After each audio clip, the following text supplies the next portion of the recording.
सतगुरु मेरे मुझ में रहना, और नहीं कुछ तुमसे कहना, और नहीं कुछ तुमसे कहना। सतगुरु मेरे, सतगुरु मेरे, सतगुरु मेरे मुझ में रहना, और सतगुरु मेरे करा मुझ में रहना। दीप नहीं तो कैसी ज्योति, दीप नहीं तो कैसी ज्योति, दीप नहीं तो कैसा मोती, दीप नहीं तो कैसी ज्योति, दीप नहीं तो कैसा मोती। चांद बिना क्या चांदनी होती, चांद बिना क्या चांदनी होती, ऐसे ही तुमसे हम बने हैं ना, ऐसे ही तुमसे हम बंधे हैं ना। ओ सतगुरु मेरे, सतगुरु मेरे, सतगुरु मेरे मुझ में रहना, सतगुरु मेरे। कुछ देखूं तब तुझको देखूं, कुछ देखूं तब तुझको देखूं, हर घट में बस तुझको देखूं, कुछ देखूं बस तुझको देखूं, हर घट में बस तुझको देखूं। जब देखूं तब तुझको देखूं, जब देखूं तब तुझको देखूं, और न देखें कुछ ये नैना, और न देखें कुछ ये नैना।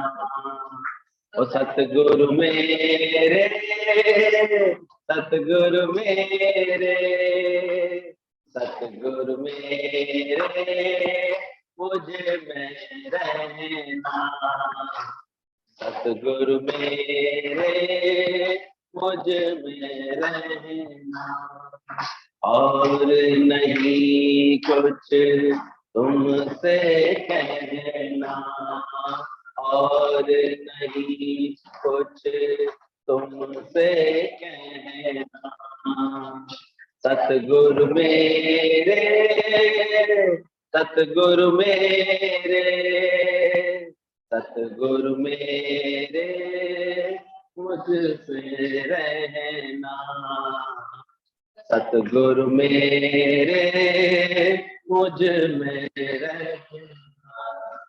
सागर जैसा प्यार तुम्हारा मैं बन जाऊं इसकी धारा, सागर जैसा प्यार तुम्हारा हम बन जाए किसकी धारा।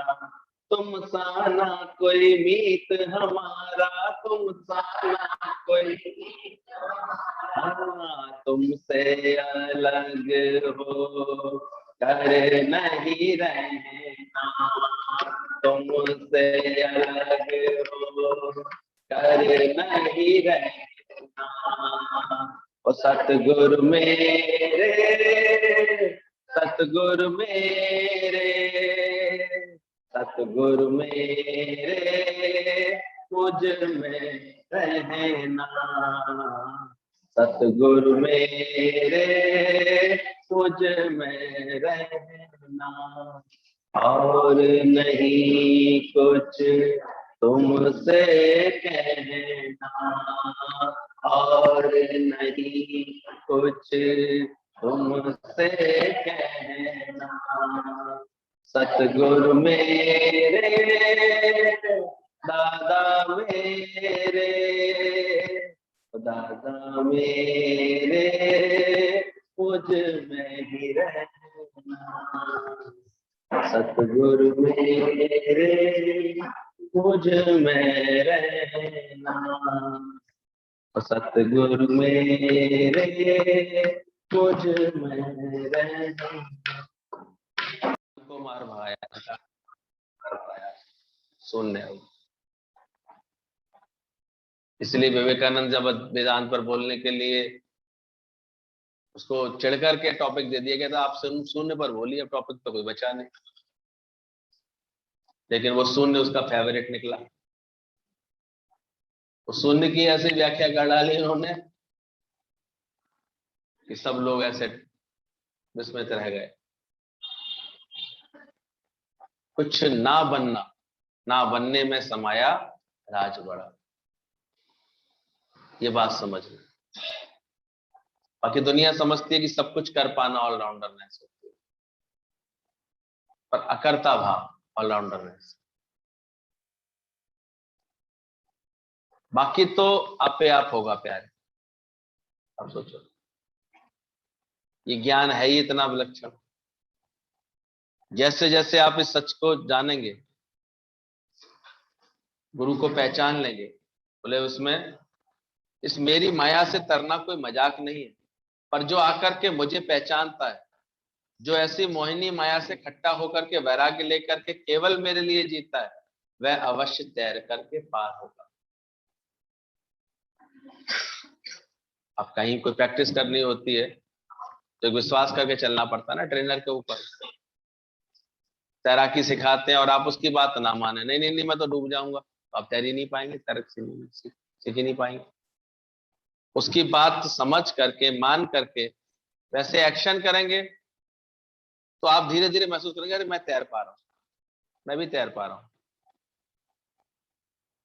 और जब तक उसकी बात पर पूरा विश्वास नहीं होगा, अपना ऐसे कुछ अड़ियलपना होगा, तब तक आप बार बार क्या करेंगे।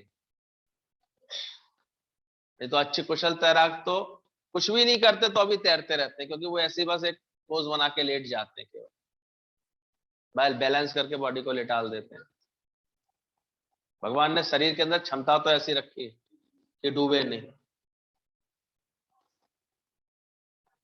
कितने पशु भी वो बड़े आराम से पानी पर तैर जाते हैं, और मनुष्य को चूंकि मैं है, मैं डूबा, अरे मैं गिरा, अरे मैं गया, ये इसके चक्कर में जल्दी डूबता है। पर जो गुरु की बात मान करके सौंप देते हैं, समझ लेते हैं बात को, तो मेरी इस माया से तरना कोई मजाक नहीं, आसान भी नहीं था। लेकिन गुरु ने क्या बोला, जो ऐसी मोहिनी माया से खट्टा खट्टा लेकर के वैराग्य लेकर के केवल मेरे लिए जीता है। आज कितने हम लोगों के सामने तो अनुभवों की एक बहुत लंबी कतार है ना, ऐसे लोगों की जिन्होंने अपने गुरु की बात मानते गए और तैरते गए। हम देखो, हम आ पा रहे हैं उस कतार में? क्या हम अपने लिए गारंटी रखते हैं कि हम गुरु की बात मान रहे हैं? जो मानते रहे वो तैरते रहे। दादा भगवान ने अपने गुरु की बात मानी, तैर गए। उनसे लोगों ने माना, वो तैरते चले गए। लक्ष्मी दादा तैर गए, गीता भगवान तैर गए। गीता भगवान की बात प्रभु भगवान ने मानी, तैर गए, वो अब सागर से पार हो गए। उसके बाद भी एक लंबी चेन बन गई, बहुत सारे लोग, पंच परमेश्वरों की चैन बोला गीता भगवान के, न जाने कितने कितने, तो बहुत सारे ऐसे छुपे हुए जो इस फीलिंग में रहते हैं कि हम तैर रहे हैं, वो डूब नहीं रहे भवसागर। उनका मन अब दुखों के अज्ञान के सागर में डूबता नहीं है, तैर रहा होता है, और बड़े आनंद से कह रहा होता है, भव सागर सब सूख गए, फिकर नहीं मोह तरनन की। और वो कौन होंगे? जिन्होंने मोहिनी माया से मन खट्टा करके वैराग्य लेकर के मेरे लिए जीता है। हम ये प्रोसेस पूरा ही नहीं होने देते। हम तो कहते हैं नहीं नहीं, हरि जी भी राजी और घर जी भी राजी। इससे मन खट्टा कहाँ करते हैं? इस मोहिनी माया से मन खट्टा कहाँ करते हैं? और वैराग्य वृत्ति, कितनी ही बार दादा ने, जामबाद दादा ने अपनी वाणियों में ये बात बोली है, बिना वैराग्य के ये ज्ञान तुम्हारे मन में आएगा ही नहीं, लगेगा ही नहीं। सुनते रहना। लगा उन्हीं को अपने अंदर जो वैराग्य भाव पैदा करते हैं।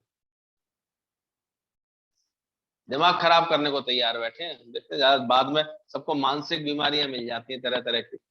उन्माद करने से, इच्छा करने से, तो इच्छा करी और पूरी नहीं हो रही है तो विक्षेपता, टेंशन, परेशानी, बीमार होने को तैयार है। पर अगर ज्ञान से अभ्यास कर लें अपने अंदर की इच्छा मात्रा विद्या, अपने समस्त संकल्पों को लय कर दें, अपने मन को ऐसी साधना में लगाएं कि शांत हो जाए। वो बैठ करके गालियां दे रहा था ना, भगवान ने पैदा ही क्यों किया मुझे, ऐसे क्यों बना दिया मुझे, ऐसे क्यों कर दिया, कुछ देना नहीं था तो फिर पैदा ही क्यों किया। एक संत को उसके ऊपर करुणा हुई, बहुत गालियां दे रहा था भगवान को। बोला भाई चलो, तुम इतने परेशान हो, बार बार मरने की धमकी दे रहे हो, चलो मेरे साथ चलो। बोला मैं नहीं जाऊंगा कहीं पर भी, मेरे पास कुछ नहीं है। बोला मैं तुमसे कुछ ले थोड़ी रहा हूं, चलो मेरे आश्रम में रहना। तुम्हें बहुत तकलीफ है, भूख प्यास लगती रहती है, शरीर का धर्म है भूख प्यास लगना, उनको दिक्कत होती, चलो मेरे साथ। चला गया। बार बार कहता ना मेरे पास कुछ है नहीं, कुछ मांग मत बैठना, मैं सब जानता हूँ, सब संतों को जानता हूँ, सब ये आश्रमबाजी सबको जानता हूँ, बाद में तुम मुझसे मांगोगे। कहता भाई नहीं मांगेंगे, तू चल तो सही, परेशान मत हो बस, मुझे अच्छा नहीं लग रहा तू भगवान को गाली दे रहा है। बोले और क्या करूं? बोले बैठो। उसको 2-3 दिन खाना पीना खिलाया, आराम से रेस्ट कराया। बहुत विक्षिप्त कोई आता है तो गुरु कहता है पहले इसको रेस्ट करने दो, शांत करने दो उसको अंदर से। तो अपने आप ही 2-4 दिन शांत होने के बाद वो फिर ठीक हो गया। और मन ऐसा होता है, आराम से खाना पीना रहना मिल गया, मिल रहा था, लेकिन नहीं, फिर भी उसको अब मैं जाऊं, मिल के आऊं, अपने घर वालों को देख के तो आऊं। वो भी तो पड़ा रहता है, भले झगड़ा करता रहता है लेकिन फिर भी मन भागता है किनके पीछे, उन्हीं के पीछे भागता रहता है। बोले मैं जाता हूँ। बोले भाई और रहो यहाँ पर, तुम पहले अपने और भगवान का विश्वास तो पक्का कर लो कम से कम, भगवान दिया ही है भगवान ने। बोले ये सब बातें मत करो, मुझे सत्संग वत्संग नहीं सुनना है। ठीक है भाई। और जाने लगा तो कहता भाई जा रहे हो, कुछ तो देते जाओ। अरे सब जानता था, बोले भाई पता था तुम ऐसे ही कहोगे, जानता था तुम बिना, ऊपर से लगता जरूर है पर लेते जरूर है, ऐसे ऐसे करके बोलने लगा। बोले अच्छा कुछ है नहीं? बोले मेरे पास कुछ भी नहीं है। बोले कुछ भी नहीं है, ऐसा कर एक आंख दे दे, चल आंख दे दे, मैं तेरे को 25,000 रुपये और दे दूँ। अच्छा चल एक किडनी दे दे, मैं तेरे को 6 लाख रुपए दे दूँ। अच्छा एक हाथ दे दे, मैं तेरे को 50,000 रुपए दे दूँ। एक पैर दे दे, मैं तुझे 2 लाख रुपए दे दूंगा। ऐसे करके संत उसको गिनाता रहा। बड़ा वो गुस्से में आगे आके, तो मुझे लंगड़ा लूला करके यहाँ से भेजना चाहते हो ऐसे? बोले ये नहीं, मैं तेरे को समझाना चाहता हूँ, इतने करोड़ों का शरीर परमात्मा ने तुझे फ्री में दे दिया है ना, और लगाया तो भगवान को ही गाली देने के लिए। तब जाकर के उसकी बुद्धि ठीक हुई। ये तो मनुष्य को देर कितनी लगती है 2.5 इंची की जवान लाने में, किसी के लिए भी कुछ भी कह देने में। भूल जाता है, सारे उपकार भूल जाता है, सारी बात भूल जाता है। इसलिए गुरु का ज्ञान हमको कृतज्ञता के दोष से बचाता है। कहीं भी तुम बैठो, कृतज्ञ होकर के नहीं बैठना, पहले परमात्मा का शुक्राना, कितना दिया है परमात्मा ने, कितना किया। तो यही बता रहे हैं कि बैठ करके इकट्ठा होकर वैराग्य लेकर केवल मेरे लिए जो जीतता है वो अवश्य तैर करके पार होगा। मेरा निष्कामी भगत, जिसे तीनों लोगों का राज्य कौवे के विष्ठा के समान लगता है, जिसे कुछ भी नहीं चाहिए मेरे सिवाय, उसे तो मैं पूरा का पूरा अपने आप को अर्पण कर देता हूँ। अब ये भी है, शुरू में अवलंबन ले करना पड़ता है, गुरु का आधार लेना पड़ता है। जब सब तरफ से मन निकालने के लिए कहीं एक जगह मन तो रखना भी पड़ेगा ना, तो उसके लिए आधार गुरु बनता है। कहते हैं ये ज्ञान जो है समुद्र मंथन की क्रिया के समान है। हम सबके जीवन में जब आसुरी संपदा अधिक हो जाती है, विकार हावी हो जाते हैं, देखो बचपन तो हर गम से बेगाना हो जाता है, बचपन तो निकल जाता है, लेकिन बड़े होते होते हम विचलित, विक्षिप्तता में, परेशानी में, उलझनों में क्यों आने लगते हैं? क्योंकि धीरे धीरे हमारे अंदर जो आसुरी प्रकृति है ना, वो बलवती हो जाती है। दैवी प्रकृति धीरे धीरे हारने लगती है मनुष्य के अंदर से। और जो ऐसे सत्कर्मी प्रकृति के होते हैं, जो अपनी दैवीय प्रकृति को प्रमुखता देते रहते हैं, वो जीवन में शांति में रहते हैं।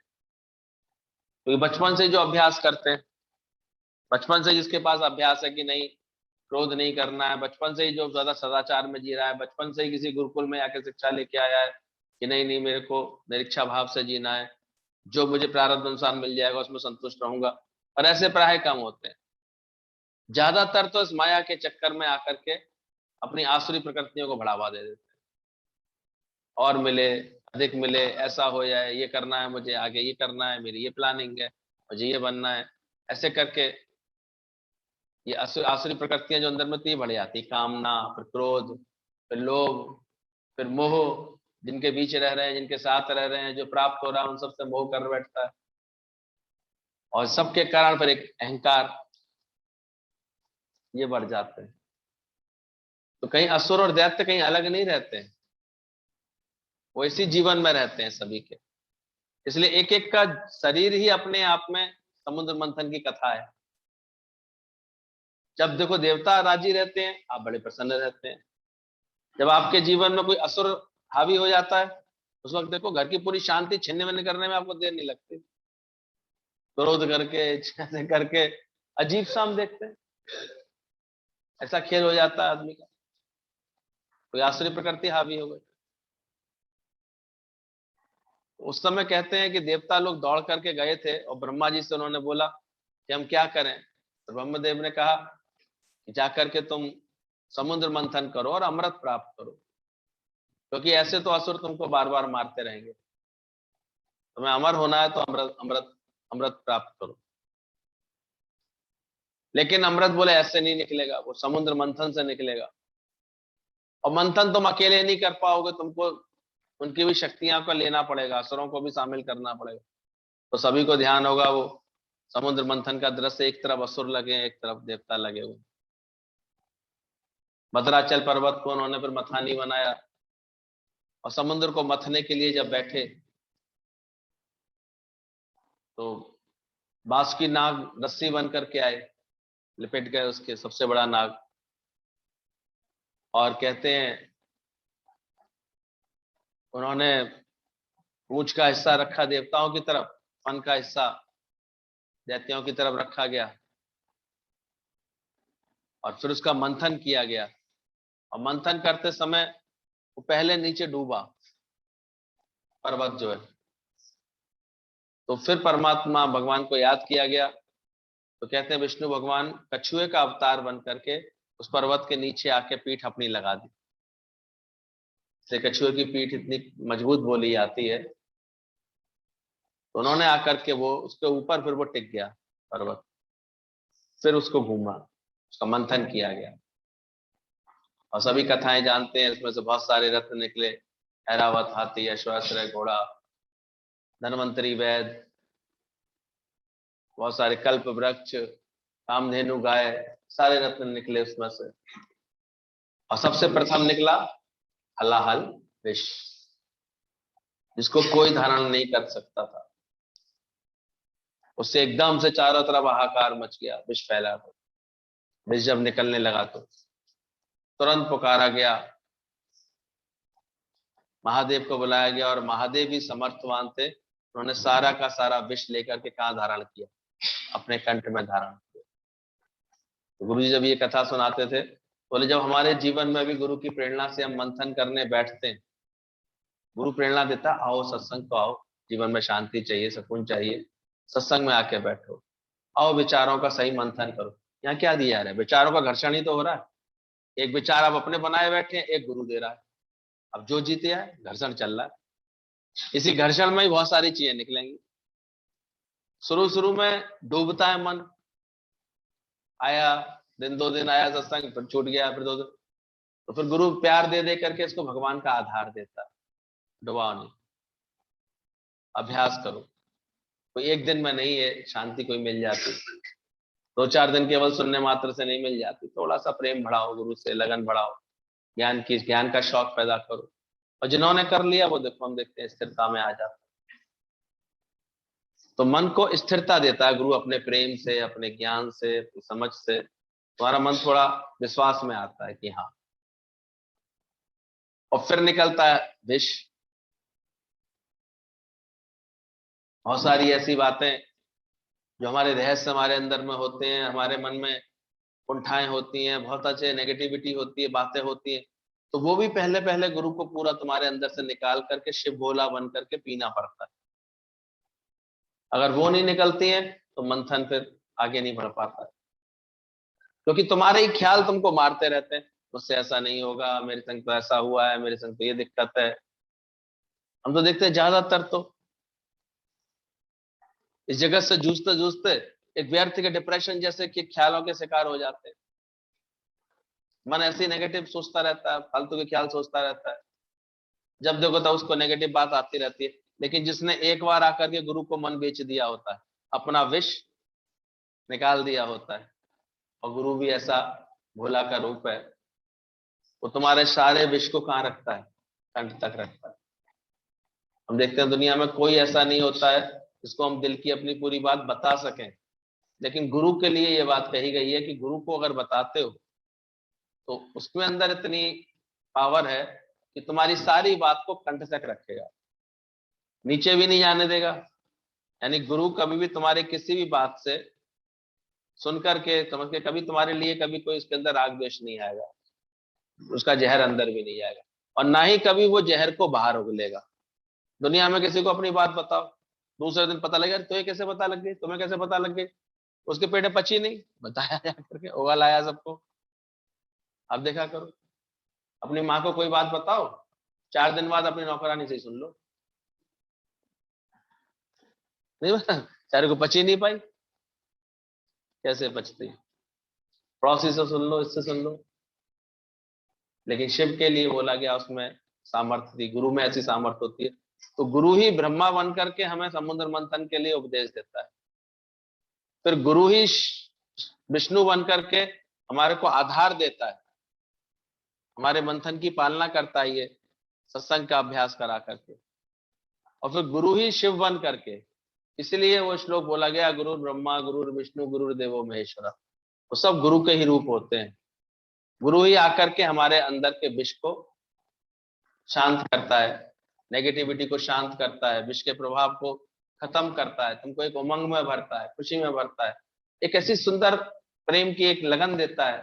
अरे तुम बस कुछ मत करो, बस केवल सत्संग सबके अभ्यास करके देखो, ऐसी संगत में बैठो तो सही, प्रेमियों से मिलो, तुम्हारी सारी कुंठाएं, तुम्हारी सारी बातें, अंदर का जहर अपने आप चेंज हो जाए। क्यों बेकार में विक्षेपता में आ रहे हो? होता है कभी कभी हमारे ही जीवन में, हम कभी सफलता से नहीं कोई कार्य कर पाते हैं तो वो कुंठाएं बन करके जीने लगते हैं। और फिर कितने लोगों को हम देखते हैं जहां मौसम में थोड़ा बदलाव आया, उनका उग्र होना लगता है स्वभाव, कभी डाउन होने लगते हैं, कभी ऐसे होने लगते हैं। पर ऐसे समय पर सही अगर विचार मिल जाते हैं, सत्संग के ज्ञान के विचार अच्छे मिल जाते हैं, तो स्थिरता आ जाती, शांति हो जाती है। फिर बोला गया कि कैसे जब मंथन शुरू हुआ तो एक एक करके बहुत सारे रत्न निकले। कहते हैं कल्प वृक्ष निकला, तो कल्प वृक्ष पर देवताओं ने बोला ये असुर लोग रखो, तो ये इच्छाएं करना बार बार, ये आसुरी संपदा है, ये दैवीय संपदा नहीं। तो गुरु भी अगर तुम्हें देखता है, जब तक तो बहुत इच्छाओं वाला मन है तो अभी समझ जाता है, अभी इसका सुर सदा नहीं, असुर है। सुर बनने के लिए क्या करना पड़ेगा? रजा में राजी रहने वाला गुण लेना पड़ेगा। जो प्राप्त है पर्याप्त है, इसलिए कामधेनु गाय किनको मिली? देवताओं को मिली। गाय प्रतीक होती है संतोष का।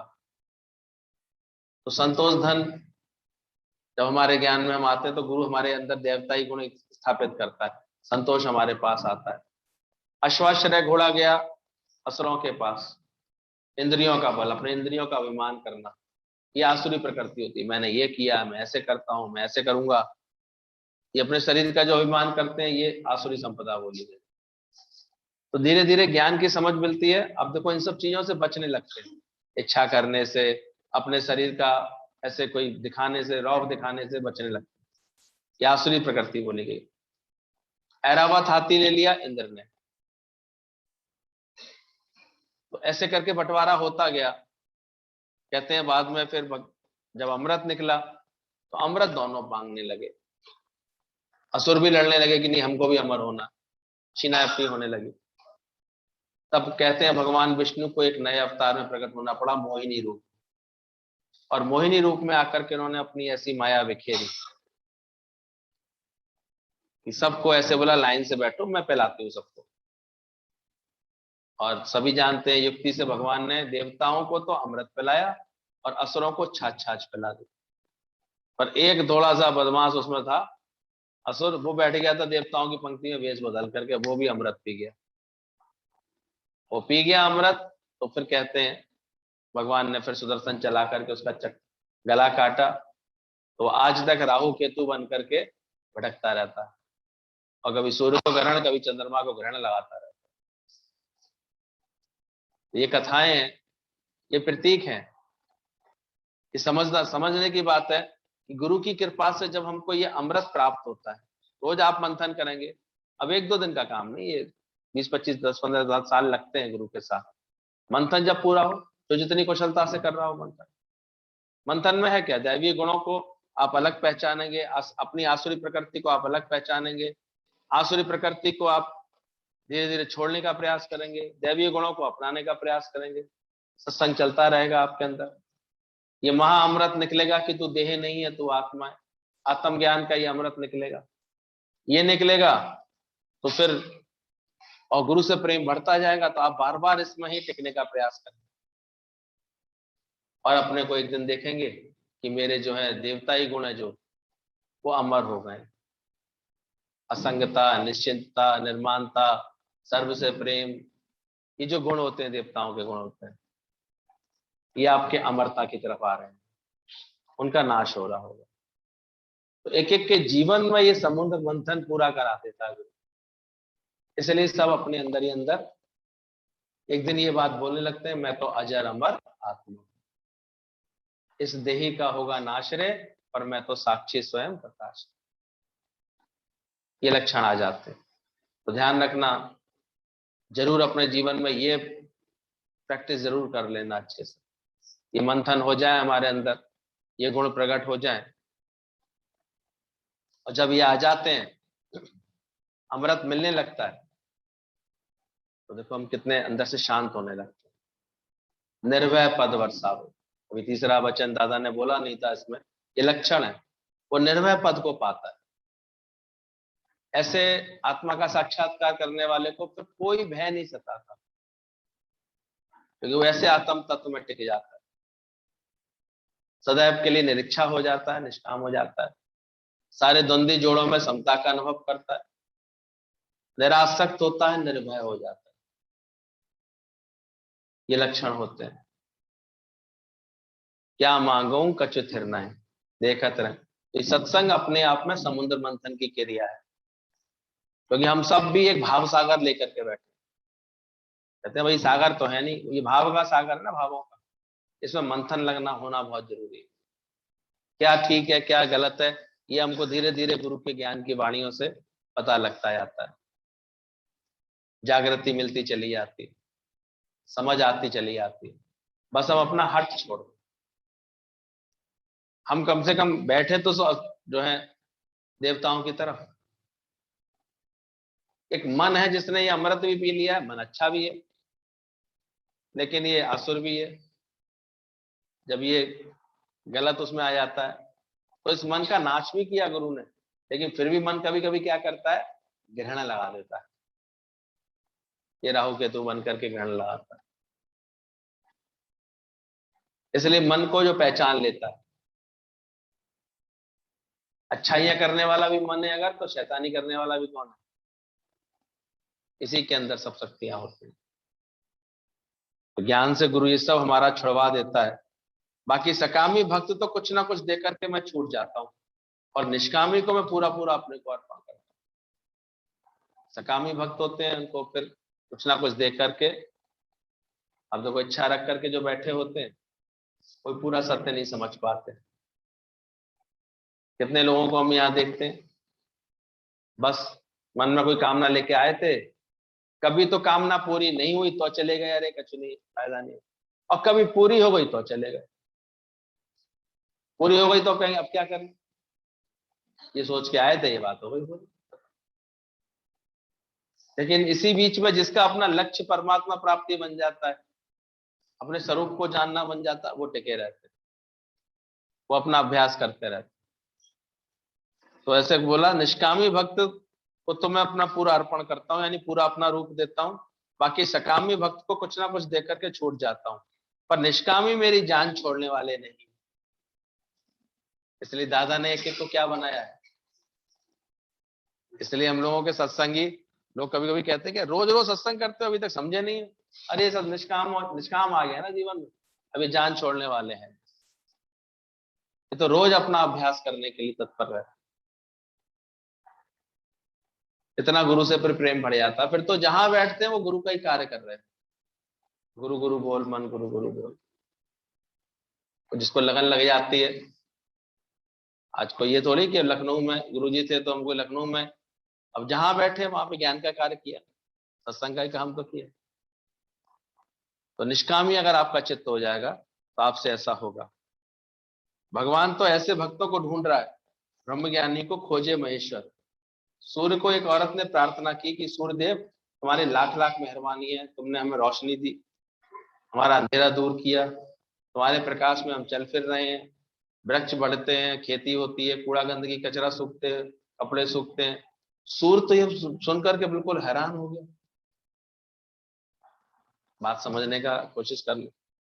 सूर्य को बार बार ये बात बोल रही थी और सूर्य सुनकर के हैरान हो रहा था। सूर्य को आश्चर्य हो रहा था कि बार बार क्या कह रही है कि आपने अंधेरा दूर किया, मैंने अंधेरे को देखा ही नहीं आज तक। सूर्य ने क्या बोला कि अंधेरा क्या होता है, मैंने तो कभी देखा नहीं, थोड़ा अंधेरा लेकर के आओ तो देखूं मैंने कौन से अंधेरे का नाश किया।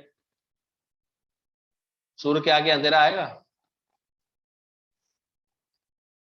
तो सही ज्ञान की समझ होती है, अरे मैं तो हूं ही प्रकाश स्वरूप, मैंने कुछ नहीं किया, जहां भी हूं वहां प्रकाश ही हूं, मेरा तो स्वधर्म है प्रकाश स्वरूप होकर के रहना। ये सब दादा लक्ष्मी हमारे पूर्ण भगवान की मेहनत है। इस लेटर में शुरू में किसी ने गुरु की प्रशंसा में शब्द लिखे, उसका जवाब वो दे रहे थे कि जब मैं हूं ही पूर्ण स्वरूप प्रकाश स्वरूप, तो मैंने तो अंधकार देखा ही नहीं। यानी ज्ञानी तो रहता ज्ञान में। हम भी सल अपनी स्थिति ऐसी बना सकते, हमको भी लगे हर वक्त कि हमें कोई अज्ञान से झगड़ा थोड़ी कर रहे हैं, हम रहते ही ज्ञान में, अज्ञान सामने आएगा ही नहीं, अंधेरा आता ही नहीं है मेरे सामने। मैं तो हूं ही प्रकाश स्वरूप, मैंने कुछ नहीं किया, जहां भी हूं वहां प्रकाश स्वरूप ही हूं, ये तो मेरा धर्म। तो जिस क्षण हमको आनंद में रहना अपना धर्म समझ में आ जाए, आप तो हर वक्त मुस्कुराते रहते हैं, ये धर्म है हमारा। हमें दिक्कत तो मुंह बनाने में होती है, मुस्कुराने में थोड़ी होनी चाहिए। खुशी रहना हमारा धर्म होना चाहिए, आनंद में रहना हमारा धर्म होना चाहिए। सचित आनंद आपका स्वरूप है, इसको भूले बैठे हो, इसलिए तो सारे समय पर देखो चेहरा लोगों का बड़े तनाव में, खिंचाव में, प्रभाव में, यानी क्या क्या बातों में रहता है। अभी कैसे रहना चाहिए? बच्चे को देखा है कभी अपने घर में कैसे रहता? खिला खिला फूल होता है। तो आजकल उसकी चितवना देख देख करके बड़े ऐसे नहीं कर, देखो क्या निश्चित कैसे फूल के माफिक रहता है, मुस्कुराता रहता है। ये बड़े होकर के तो दुर्दशा हो गई, लेकिन गुरु मिलता है जीवन में तो फिर से बच्चा बना देता है, फिर से तुम्हें छोटा बना देता है। आपस को जो कछु ना जनावे सोई तुम। बचपन देखा करो, हर गम से बेगाना होता है। हम ही भाव डालते हैं, वो तो हंस के खेल रहा होता है, पापा की याद आ रही होगी, सोई बेचारा मुंह बना लेता थोड़ी देर बाकी देखा करो, निश्चिंता होती है, पूर्णता होती है। तो अपनी पूर्णता में रहने का हमेशा प्रयास करो। अच्छे भले हम देख रहे होते हैं, बात कर रहे होते हैं, हंस रहे खेल रहे होते हैं, टीवी देख रहे होते हैं, अचानक ही कोई आ जाए, अरे हमने सुनी तुम्हारे संग, सो एकदम मुंह बना लेंगे। ख्याल आया ना, तुमने ख्याल दिया कि हमारे संग ऐसा हुआ, फिर सारा मोह निकल के आ गया अंदर वाला। अरे आधार जो लिया था वो याद आ गया, दुख याद आ गया, क्योंकि आई अकेले थी, जाओगी अकेले दुनिया से। होता पक्का साथी संग नहीं ले आता, ले आता कि नहीं ले आता? तो कब तक चलेगी ये नौटंकी? आज ही बोलो मैं पूर्ण हूं। प्रकाश ने कभी अंधेरा देखा ही नहीं, मुझ सच्चिदानंद स्वरूप ने कभी कोई दुख जाना ही नहीं। ऐसा प्रभाव आना चाहिए ज्ञान का। मैंने कभी किसी दुख को जाना ही नहीं, अंधेरा है ही नहीं मेरे पास। सर फट गया है गमों का, खा खा के मुझसे टक्कर, अब गाड़ने को उसके तुरवत बना रहा हूं। ये ज्ञानियों ने बोला है। ये हमारे गुरु का, दादा लक्ष्मी का, पूर्ण भगवान की मेहनत है, जिन्होंने हमें काले अंधेरों से निकाल करके आज इलाही तक पर बैठाला है। बीज ही आदि कारण है जिससे दरख्त बना, अपनी ही देग पकाई हुई है, इसे हम खा रहे हैं। जिनका भी हिसाब किताब है इस देग में, वे शरीर के द्वारा इस देग का स्वाद लूट रहे हैं। ज्ञानी को ऐसा लगता है जैसे एक दावत खुली पड़ी है, और एक देग जैसे अपने शरीर से उसने ज्ञान का देग पकाया, वो सब अपने अपना ज्ञान ले रहे हैं। सागर को कभी कंप्लेन होगी कि जब मुझसे एक बाल्टी पानी ले गया, एक लोटा पानी ले गया, ये ले गया? नदी को कभी कंप्लेन होगी? अरे और ले जाओ भाई, और ऐसे कर। हम लोग गुरुजी को देखते हैं, और आ जाओ और ले जाओ। कहते थे अंगीठी कभी कौलों से थकती है क्या? ये रहता है ब्रह्मज्ञानी, इतना उदार हो जाता है, इतना इतना विशालता में रहता है। तो बहुत विशाल प्रांगण होता है, बड़ा हॉल, हॉल कभी ले, आ जाओ आ जाओ आ जाओ, कोई दिक्कत नहीं। अभी भी हम लोगों को 16 तारीख को संकल्प हो गया है, हमारे वैष्णो देवी धाम वाले संतोष जी ने नीचे एक हॉल वाला बना है, बहुत दिनों से बात चल रही थी, तो लग रहा है दादाजी को वहीं बैठ करके उनकी बर्थडे पर याद करेंगे 16 सितंबर को। तो कोशिश करना, समय का ध्यान रखना, 9 से 12 तक के लिए वो हमको मिलेगा, 11 बजे तक के लिए वहीं सब बैठेंगे।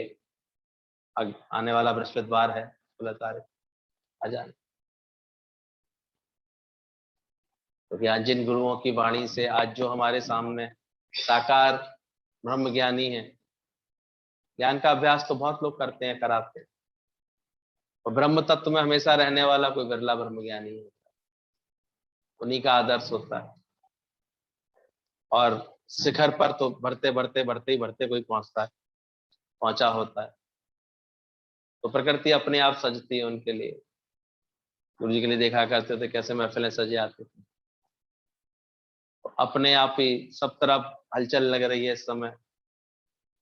पहले पंचमढ़ी चले आते थे लोग, उड़ उड़ करके, दौड़ दौड़ करके। अभी कोरोना ने मौका नहीं दिया हुआ है किसी को भी, लेकिन सब हम देख रहे हैं अंदर से उमंग में है। भावनाएं पूरी होंगी, और वो सुंदर स्थान देखा जाएगा जहां कभी हमारे दादा भगवान ने चरण घुमाए थे, और देखते ही देखते ऐसा फील करा दिया था कि जैसे हम लोग फिर से जम्मू कश्मीर की उसमें खड़े बैठे, इतने बादल गिराए थे। समय समय पर प्रकृति भी सिद्ध करती ब्रह्म ज्ञानी के उपस्थिति को। जब प्यार से घूमने गए थे दादाजी, हम लेके गए थे वहां मंदिर में, जब नया नया बनाई था उन दिनों, ये फिर से कृपा हो रही है उनकी, फिर से सब लाभ ले लेना। तो ध्यान देना, देख पकाई हुई है, सब खा रहे हैं, हिसाब किताब है सबका, शरीर का, इसी देख का स्वाद लूट रहे हैं। ध्याता धाता ध्येय ध्यान, ये तीनों जिस समाधि में मिलकर के एक हो जाते हैं वही समाधि है। सोहम ओम सद्गुरु प्रसाद। धाता ध्येय ध्यान, जहाँ तृप्ति का नाश हो जाता है, जहाँ ऐसा भेद समाप्त हो जाता है, एक दिखने लगता है, तू कौन मैं कौन का भेद खत्म होने लगता है, क्योंकि एक आत्मा में मन हो जाता है। ये भी आत्मा, वो भी आत्मा, जो पदार्थ का लेन देन हो रहा है वो भी आत्मा, ये त्रिपुटी का, तीनों में एक का ध्यान हो जाता है। तो बोला गया ये समाधि बोली गई। मैं अलग तुम अलग तो समाधि नहीं लगेगी। यानी पूरा समाधान चाहिए तो सब में भगवान देखना पड़ेगा, जानना पड़ेगा। जितवल देखूं उतवल प्यारा, एक को हम दूजा नास्ति, दूसरा है ही नहीं। ऐसा जब अंदर में निर्णय आएगा, निश्चय आ जाएगा, तो समाधि होगी। वही समाधि है, यही ओम सोहम सदगुरु प्रसाद है। समाधि का मतलब है सभी संकल्प विकल्पों का शांत होना, सब इच्छाओं से फारिग होना। सदगुरु सिखाए सहज समाधि। उठते बैठते चलते जो दृष्टा होकर के खड़ा है, वही आठवीं पहर समाधि में है। समाधि शब्द ऐसे तो सुनने में लगता है कोई कठिन काम होगा, पर जिसने भी ज्ञान समझ करके एक निष्ठा कर ली, जो उठत बैठत सोवत जागत, कहला उठते बैठते चलते, जो अपने दृष्टा भाव में खड़ा है, मैं तो सिर्फ जानने वाला हूँ सब। जो कोई बड़ा अच्छा क्या बोल रहा था, मुझसे बोला कि आप देवता हैं, बोले मैं देवता भी नहीं। बोले आप महापुरुष हैं, बोले आप महापुरुष भी नहीं। बोले आप कौन है, सन्यासी हैं, बोले मैं सन्यासी भी नहीं, मैं कुछ भी नहीं। बोले फिर आप कौन है, बोले मैं दृष्टा हूं। तो बुद्ध होने का मतलब, ज्ञानवान होने का मतलब है, अब आप कौन है, दृष्टा हैं केवल, साक्षी। मैं साक्षी स्वरूप। सन्यासी बनेंगे तो सन्यास धर्म का पालन करिए, कुछ भी बनेंगे तो आपको वो सब बनना पड़ेगा, लेकिन साक्षी भाव, आप हर समय हर जगह रह सकते हो। मैं साक्षी। अब जो कुछ है देह का धर्म अलग है, मेरा अलग, मैं साक्षी, मैं जानने वाला हूं उसको। इसीलिए बोला गया ब्रह्मज्ञानी चाहे कहीं भी रहता है, वो सतना कसाई के रूप में वो व्यापार भी कर रहा है अगर, तब भी वो साक्षी है। तो गुरु आकर के ऐसा साक्षी भाव अंदर में पक्का कराता है। तो ये इन सब संकल्प विकल्प से उठते से फारिग जब हो जाओगे, तो आठों पहर की समाधि है। श्रवण करके उसके बाद पूरा समय मनन ही चलना चाहिए कि घड़ी एक विष्णु राम को तो ब्रह्म हत्या हुआ। सारे समय ज्ञानवान के बाद, बस ये श्रवण के बाद एक मनन का अभ्यास है। उसको एक क्षण के लिए भी परमात्मा भूलता नहीं, शक्ति की याद रहती है। व्यक्ति करके नहीं देखता, सबको क्या करके देखता है, शक्ति करके जानता है। खुद को भी आत्मा जानता है, और आत्मा पश्यंती, सबको भी आत्मा करके जानता है। तो ऐसा ज्ञान अभ्यास पक्का करो। घड़ी ना मिलते तो कलयुग होता, और ये गुरु अनुभव करा देता है। रोज सुना करके समझा करके ऐसी एक वृत्ति बना देता है। जरा अभ्यास करके देखो, जान के देखो कैसे सब में भगवान है। वो सारी चीजों के अलग अलग फल दिखाई देंगे। अक्सर मन क्या करता है, किसी से कोई बात मिली, कोई मन को ऐसे कोई उल्टा बात मिली, बस मन एकदम निंदा करने की कोशिश करता है, बुराई जानने की कोशिश करता है, और जाना तुमने है ही भगवान। Every happening is the mood of my God. कोई घटना घट रही है, कोई बात घट रही है, मेरे परमात्मा का हुक्म है। तो मैं हर होती हुई घटना में, हर बात में उसकी याद पहले रहती है कि कौन करावे कौन चलावे, मन में सुमरन करे, कौन हुआ। ये देखो मैं अभी रास्ते में निकला ही था कि रिक्शे वाला आ गया, भगवान रिक्शे वाला बन करके आ गया। अभी इस चीज का संकल्प भी लिया था, सामने से भगवान ठेला लेकर के आ गया उस चीज को। ऐसे अनुभव बनाओ कि जितवल देखूं उतवल प्यारा, ना कोई वैरी मीत हमारा।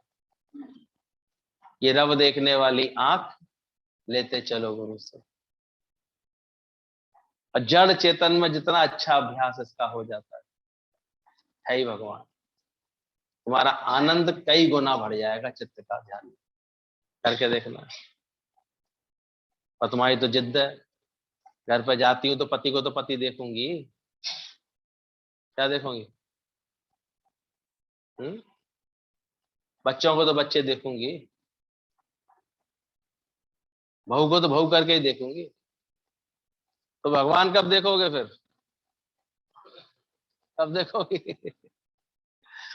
ये रब देखने वाली आंख ले जाओ। श्रवण करने के बाद उसका पूरा समय मनन भी होना चाहिए। घड़ी एक विष्णु राम को तो ब्रह्म हत्या मोह हो, घड़ी ना मिलते तो कलयुग होता।